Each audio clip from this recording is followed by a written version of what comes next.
Hey guys, Henning and Morten from FlippedNormals here. In this very exciting video, yes, very exciting. very exciting, we are going to be showing you how to set up displacement maps from V-Ray, or in V-Ray from ZBrush. Yeah.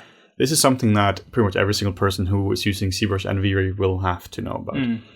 There are some annoying quirks here, so we're just going to take you through the entire... Like it being hilariously broken to the core, but we'll fix that. Like those sort of things. So we have a model here, which is a nice little fish here. The very first thing we got to make sure is that we have UVs and that we have good topology here. This is the layout here for it. Don't worry about what this looks like. If you tell me this UV layout is bad, I know. Don't worry about it. But you should do good UVs. You should do good UVs. Yeah. So what I mean by good UVs is just technically good, like no overlaps or like flip stuff and all that stuff. Same with topology as well. Just make sure your topology is good. Make sure you've done proper cleanups for it and that it's the same topology you have in ZBrush as well. The number one issue with displacement maps is really just shitty topology and bad UVs. So make sure that stuff is good. So here you can see that they laid out over UDIMs. So we have the body here is laid out over 1001 and 1002, and then we have the tongue, which is over 1003. Because you really want a lot of detail on that one tongue. Oh, yes, you really want that. Yep. This is just to show you how the UDIM workflow works. And let's move into ZBrush now. So here we have our guy here, which has a few subdivision levels, and the same with the tongue as well. Just a few levels here. So the way we're going to export this out is we're just going to leave the model the way it is now. You don't have to go up and down in levels. And everything here really happens under a plugin called Multi-Map Exporter. Let's put her over to the right side here. Yeah, I don't know why they changed that. Yeah. I think they changed that in 2018 or maybe it was like R8 or something. Yeah, something like that. It's really annoying. Let's put this guy here. And then we go to Multi-Map Exporter. This is a plugin which has been there for ages now. And it's really the way you want to export out displacements. Yeah. Whatever we've been doing this for production, it's all using Multi-Map Exporter. A lot of people think the big studios have special tools for exporting maps. Trust me, they really don't. We struggle as much as everyone else. Yes. And for some reason, this is still an issue, exporting maps from ZBrush. Even though, I feel like we've done tutorials on it, and it's pretty tight now. Yeah. People are still struggling with it. Yeah, it's one of the hard things is just there is a million settings, and there's so much legacy documentation as well. So what we're showing you now is hopefully the most up-to-date version for extracting displacement maps. So first we go to Multi-Map Exporter and make sure displacement is enabled. We don't need any of the other stuff here. And we need subtools, because that's going to export out maps for the different subtools as well. Then merge maps. This is a bit of an interesting one. In this case, this is not going to be relevant, but we're going to enable it anyway, just for good measure. This here is when, let's say you have two separate subtools, but they're sharing the same UDIM. So let's show an example here. This would be like the tongue here. This is a separate subtool, but it would be like here. Now, what you would get is you would you get two maps. You would get like 1001 for the UDIM, _1, and then 1001 _2. So you would have to merge them in Photoshop and Nuke or something like that afterwards. Yeah. I really recommend that you keep your subtools in separate UDIMs. Like really, that's going to make your life so much easier. Yeah. But if you do, for some reason, or you've picked up somebody else's file, make sure merge maps is enabled. We're going to enable this for now. Then we have our map size. We're going to set this just to 1K for now, just because we don't want to wait for exports forever. Oh, and a note with merge maps, you can only use it with TIFFs, not EXRs. Yes. So that's an important thing to note. Very good note. Shouldn't really affect anything, but just a note. Yeah. So you oftentimes want to set this to 4K. A lot of people set this all the way to 8K, which is insane because in production, I've literally never used an 8K map. If you were to look at the actual map afterwards in Nuke or Photoshop, you can see how soft it is. Yeah. There's not going to be any difference between even a 2K and 4K map in most cases. I've only used up to 4K ever. Even when it's like super close up, then usually we'll just have a different UV set and still do a 4K map. Yeah, exactly. So, stick to below this. And then we have map border. What this is doing is it's adding like a bleed border around this. Let's say you, this is an issue we might talk about in a separate video, but you have the topic of UV smoothing. Yeah. This is the most infuriating topic in the world. So your UV border might be smooth out here. So which will give you seams. Yeah. So in order to rectify that, the the border here is going to like give you a bleed around it for like 16 pixels. This also helps if you're taking your maps and you're maybe adjusting them in something like Nuke, whether it's a displacement map or not, then the more bleed you have there, the more lenient your edits can be on your maps. I just set this as much as you can. Yeah, exactly. And it's never going to overlap. Let's say you have another map here which is very close. The bleed is just going to stop where it is. So don't worry too much about that. I really like it in Mari. It just bleeds until there's no more left. It floods everything. Yeah. The maps look crazy, but they're good. And then we have export options. So we got to go to file names, and we got to make sure the UV tile ID format is set to UDIM. If it's set to something else, it's not going to export out your UDIMs. Yeah. And then we also, and this is just a nice little pro tip, you don't have to do this, but under displacement map, it's nice to just put a little period after this. This is so that if you're using a renamer, it's going to separate out the UDIM. Because otherwise it might look like this, that UDIM 1001. Yeah. And also, if you try to read this into Maya, Maya would see the DM number and with the number and letters and wouldn't be able to read it, I believe. Yeah, it might have issues with that, and separate systems might have issues. So just having a little dot there is nice. So DM dot, up to you if you want to do it. Yeah. You're probably going to have to rename your files anyway afterwards, which we'll show you. Yeah. It's going to be so much fun. And don't worry about any of these guys. As a note, switch morph targets does nothing. Yeah. I still think it does nothing. I still think this is completely broken. Yeah. So don't worry too much about that one. Subdivision level, this is just from what level do you want to generate a difference from. You normally want to set this to level 1 if you are exporting out level 1 from this. If you're exporting level 2, set to level 2. Yeah, there are instances where you might want to export from level 2, but as a good practice, it's always good to have your lowest level be the one that you export from. Yeah. Then we have adaptive. Adaptive is like, it says, we'll give you more accurate maps in detailed areas, but it will take longer. What this is doing is adaptively subdividing your model. Yeah. Leave this off. It's crazy. We've had issues like in production where like a full character would take maybe an hour to do without adaptive and DP subpix on, and it takes 24 with them on. And it's no difference. No, there's literally no difference. So leave this here off. And DP subpix, this is the biggest lie of shit ever in ZBrush. It says higher value, better quality. No. Higher value means subdivided once, subdivided twice. If you have a model which is 10 million polys and you subdivide this additional 4 times, I'm not going to do math there on the fly, but that's a lot of polys. Yeah, exactly. It's just going to, and it's not going to do anything because you already have enough polys here generated. Smooth UVs, topic for a different video. Leave it on or leave it off, whatever you want to do. It really depends on your UV interpolation. It may, if you know what you're doing, you can change this. If you don't know what you're doing and you don't know what smooth UVs are, leave it on. Yeah. Then we had a mid value. This is usually set to 0.5 or 0. This just means that where are you?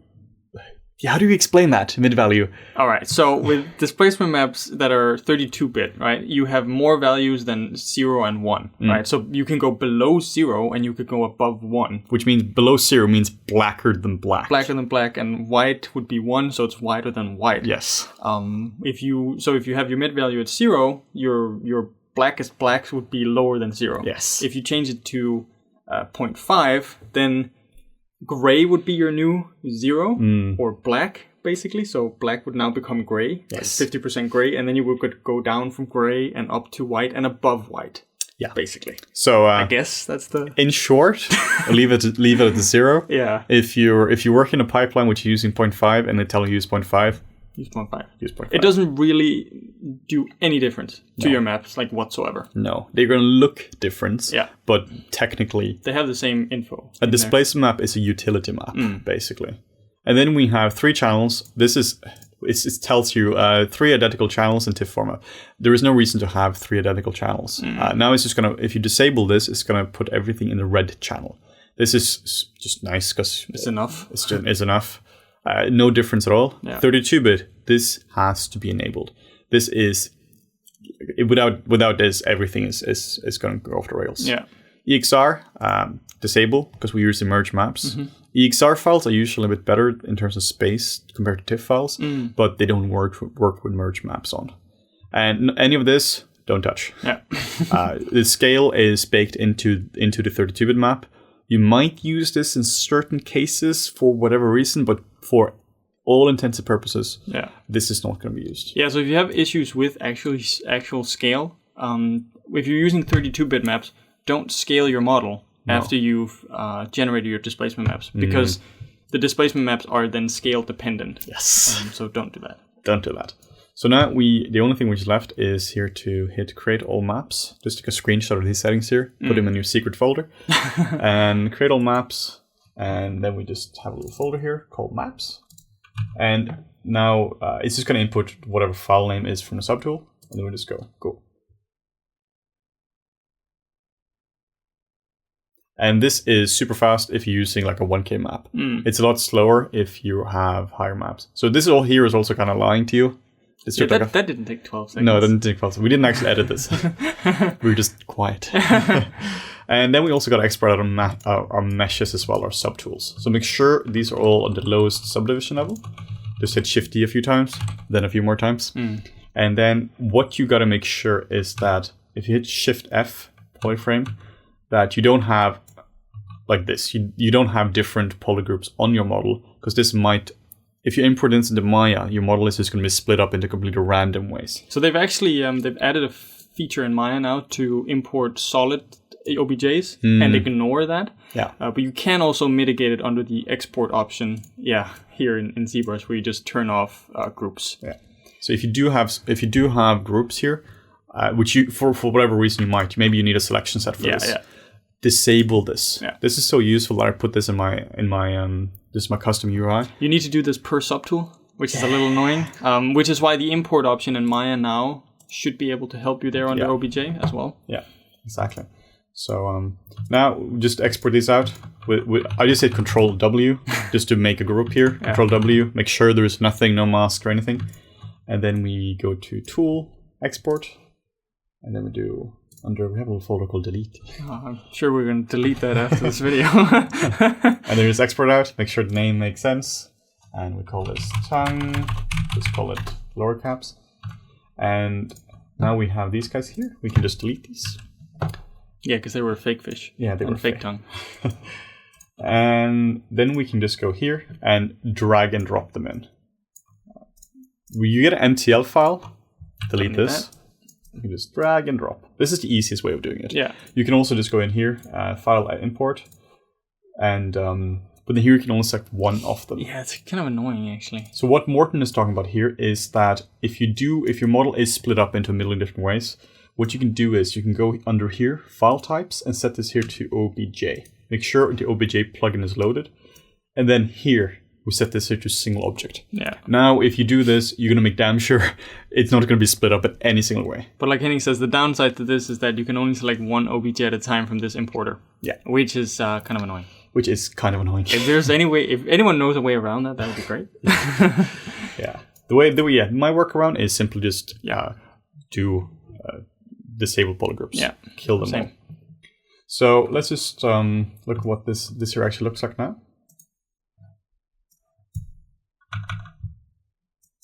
Beautiful.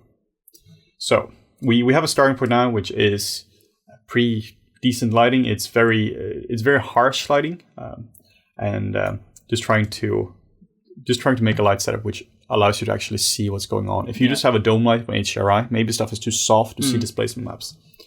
So what we are going to do now we are first we're going to rename our maps. This is actually what you can see here, that you they're called fish, and tongue. This needs to be one sequence here. So let's just call this here. Make sure that the coordinate is here. So we can call this disp 1001. We can call it again disp. And if you were smarter man than me, you would copy disp. So or have a bulk renamer. Or have a bulk renamer for 3 files. Oh yes. So this is super handy because now now this is just one sequence, and you can have all your separate models here just under one file node. Yeah. So select all your guys here. You can also rename this.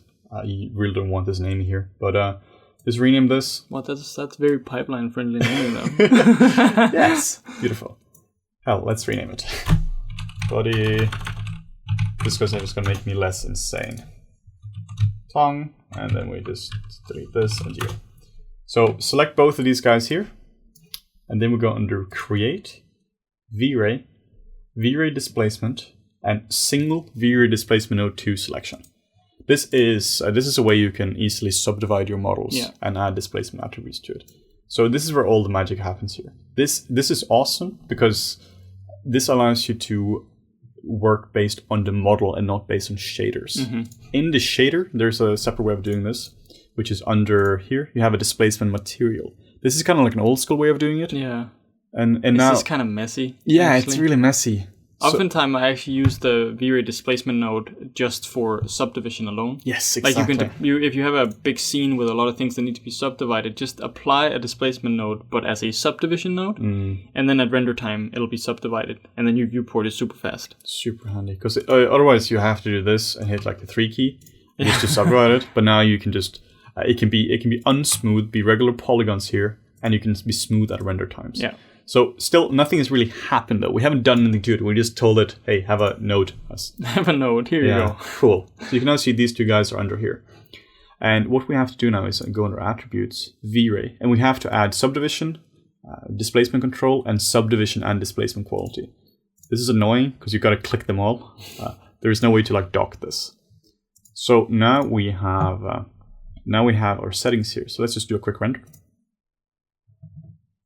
Yay! And there are a bunch of things you can play around with here, in terms of like the edge length and the max subdivisions to, optimize how your displacement map looks. But that's not relevant for now. No. So essentially, what's happening here is how many times is it going to subdivide it? Yeah. So here we can set this like 2 or 3 just to make it fast. And the edge length as well also determines. So as far as I know, the lower this is, the higher the quality. Yeah. The shorter the distance between the edges. So, exactly. And the higher it is, so if you want to optimize this, you can set this to a high number. This is basically where you are controlling your quality here. Yeah. I mean, most of the time, default is pretty good. Yeah. So just leave it set to this. You shouldn't really change anything here. Now it's set to render a subdivision surface. This is where you have displacement shift. This is where you change your mid value. So if you set this to 0.5, you're going to have to do negative 0.5 in here for whatever reason. But don't touch any of this for now. And what we need to do is we need to enable or put our file node into this.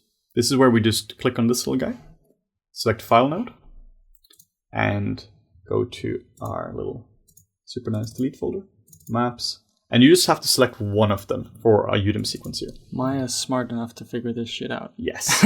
So let's see what happens right now if we just do this. So now you can see, yay, displacement has been enabled. But it didn't actually read all of them, so we're going to have to just set this here to UDIM in here. So just make sure that UDIM has been selected under here, and then now it's going to work. Kind of. This is where the quirks start here. So if you compare this to what we had before, you can see like, wait, what's going on here?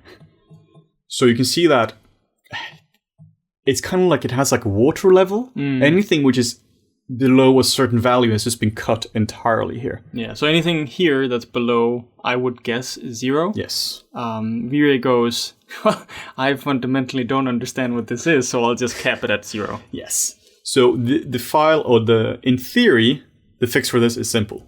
You go under the file now, attribute, and allow negative colors. Because you haven't really told Maya to use negative colors. No. So let's see what happens if we do this again now.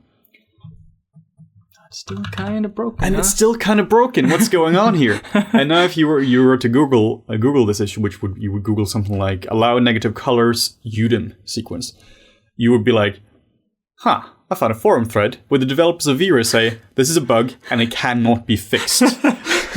Yay! So this here is infuriating. So if you were to disable UDIM, now it would work. Yeah. But negative values, like anything below 0, cannot be used with UDIM tags with the default settings. And this is infuriating. Yeah. I was teaching a class at the Animation Workshop some years ago, and we just couldn't figure this out. We struggled like for like a day trying to figure out, and only a friend of mine, Kim, was able to like really figure out what was going on here. And what's going on here is that you have your displacement bounds here are set to automatic. This just means that V-Ray is just automatically figuring out what the high value and the low value should be. Yeah. This is broken. So when it's set to automatic, V-Ray goes, well, this is literally impossible for me to figure out, even though every other render engine can do this. It's below 0. So what I was suggesting to the school when I was teaching there was, can we use Arnold? That would be a lot easier. And we couldn't. So we got to figure this out. So the fix here, and this is something which every single person which is using displacement maps below 0 and UDIMs are going to face. Yeah. And you set this to explicit. This is where you're telling V-Ray what values you want. And you would assume you can be like, okay, just set this here to minus whatever. No, because this doesn't work. The HSV doesn't work, but RGB does for some reason. So now we can set up a value here of like minus 10, just to really make sure that you have a low value of it. Yeah. Clearly, the lowest value on your map here is not going to be minus 10. No, that would be extreme. But it can. Yeah, I mean, if it's extreme scale, then maybe. Yeah. And you only need to do this for the red channel, because like we said, displacement is only in the red channel for what we've exported. Exactly. So that's just one less. If you want to just be sure, you can just copy paste. Yeah. And just make sure it's all set to negative. And then you can also do the same for max value. For in this case, it's not really going to matter because our max value is still working. Yeah. But just for sake of argument, you like if your max value would cap out there as well, then increase that. So this is where we have a question for our viewers. If now we just set this to minus 10, and if you set this to minus 1,000,000, this here is still working. But are you screwing up the math in V-Ray? Yeah, this is something we actually don't know. We did a test here. We set this to like minus 100,000, and it still worked fine here. But I have a feeling that the math in V-Ray could go a bit crazy. Yeah, it could be. So let's try to render now. It'd be really embarrassing if it didn't work now. Yay! Yay! So now everything is working. Yeah. Hurrah! So the setup in V-Ray is actually pretty simple. It's you bring your models in here with multiple UDIMs. You throw a V-Ray displacement node at them. Create V-Ray displacement node and apply signal node to selection. Then we go under the node and we enable all these attributes here. This allows you to have proper displacement control of it. Leave most to default. Change this dude. This is infuriating. Only if you're using UDIMs, though. Only if you're using UDIMs. Otherwise, it's fine. And if you're using a mid value of 0.5, this might also work. Yeah. We were talking about this before the video. Like, okay, so why don't we just use a mid value of 0.5 in this? Yeah. Because then your values will probably be realistic from like 0.5 to 0.6 to 0.4. So you'll probably have a range there. But let's say you're working on a movie which has giant monsters which are 300 meters tall. You will have values which might be like up to like 17 or something. Yeah, exactly. So we need a system which works for the worst case scenario here. Yeah. And this works for worst case scenario. And I mean, it's a pretty easy fix. Very easy fix. Super handy. The way we fixed it when I was teaching was we plugged in some crazy nodes and all that. But you can just click this here and set the values. And make sure your file node is enabled and you just have a path. And this is one sequence. And make sure that UDIM is enabled. Just Mari. Yeah. And then you render. And hopefully everything is going to work perfectly fine. So I would be curious to see if this is also an issue with the max value, or if it's only for negative colors. Like if it can, like, because I can imagine going above 1, okay, that makes sense, but going below 0, maybe, I don't know. Yeah, I'm curious about that. So now about 80% of everyone watching this is going to go like, I work for you, but it doesn't work for me. And the reason is most likely not your settings. Whenever we've been teaching this and seen people's displacement maps being crazy screwed up, it's most likely due to an issue in your model. We have another video as well on how to reproject in ZBrush from your high res to your low res, and you might have issues where that's screwed up. Yeah, you can't see your issues. Like I've dealt with people in texturing and lighting and rendering where they go like, your displacement map is broken. And I can guarantee you, 99% of the time, it's never the displacement map. It is never the displacement map, because the displacement map is black and white. Yeah. And it's yes, you can fuck it up, but if you know what you're doing, it's really hard to fuck it up. Yeah. So most of the time, it's not your displacement map. No. It's because you did something wrong in another part of the production. Yeah, which most likely would be your UVs, your topology, or your reprojection in ZBrush. Yeah, exactly. So if you follow this tutorial step by step and you're like, man, nothing is working, go through those steps again. Yeah. And I'm not going to guarantee you that it's going to work because there are still a bunch of issues. Yeah. And displacement map is one of the major headaches in any production. And we still have the issue of UV smoothing. Actually, let's just talk quickly about UV smoothing. The way you fix your UV smoothing is you just have a high-res mesh. Yeah. The more low-res your mesh is, if this model here was like 200 polys and you were to apply a map to it, we can guarantee you would have UV seam issues on this. You want as little difference as possible there. Usually the way we work is we have a model. Let's say we do a model in Maya, we retopologize everything. Then we might subdivide it once or twice before taking it into ZBrush. And now that's our ZBrush base. Yeah. Because then everything has been smoothed and the UVs have shrunk a little bit as well. So that really helps. Yeah, UV seams is the bane of every modeler's and text writer's existence. It's an awful thing. And yeah, subdivide your model and you should be good. Yeah. I think is there anything else they have to know in terms of fixing displacement maps? Fix your model. Fix your model. Make sure your model is good. Yeah. No, I think this just about covers everything. Cool. So we really hope that your displacement map is indeed working. Yeah, and we don't want to make videos like this in the future again because it's about displacement maps. Yeah, we've done for V-Ray and then we've done for Arnold. Maybe we can do one for Modo. We don't want to do one for Modo. Maybe one for Flender or something. But anyway, yeah, if you want to see more videos, maybe not exactly like this in the future, make sure to leave a comment, like, and subscribe. Yeah, cool. Good luck, guys.